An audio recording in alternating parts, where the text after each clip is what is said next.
So hello guys, welcome to study time. So हमारी यार वो वाली वीडियो थोड़ी शॉर्ट्स बनी थी, तो आप उसको भी देख लीजिएगा और इसको भी देख लीजिएगा। तो समकालीन बौद्ध ग्रंथों में हमने 24 संप्रदायों या चिंतन परंपराओं का उल्लेख मिलता है। बौद्ध की किसी भी संभाषण में उनके जीवन काल में लिखा नहीं गया और उनकी मृत्यु के बाद ही 5वीं-4वीं शताब्दी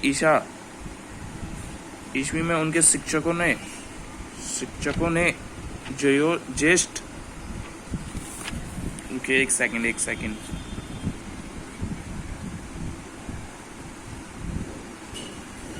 ज्येष्ठ या ज्यादा विशिष्ट श्रवणों की संभव वैशाली बिहार स्थल वैशाली की पाली भाषा के रूप में बुलाई।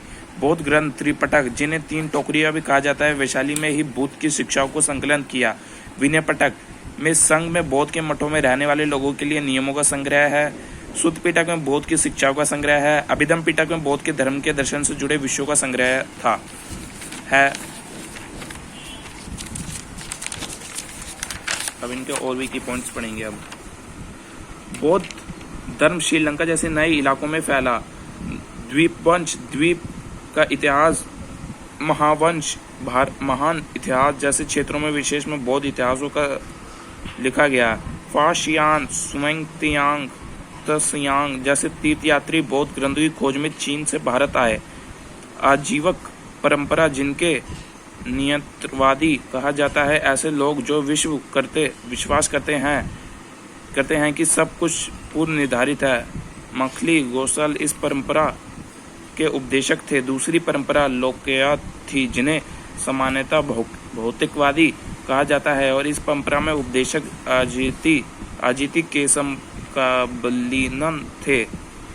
जैन परंपरा के अनुसार महावीर से पहले 23 शिक्षक हो चुके थे, और पहले शिक्षक थे पहले तीर्थकर थे पार्श्वनाथ। और तीर्थकर का आपको मीनिंग पता होगा, जो नदी से पार करवाता है, जो जीवन को नदी से पार करवाने वाले को तीर्थकर कहा जाता है।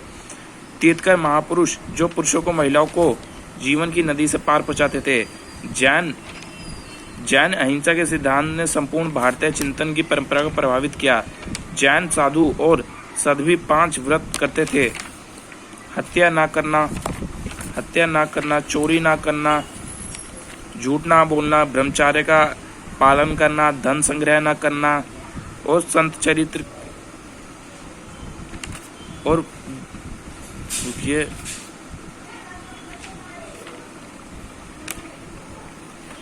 संग्रह ना करना।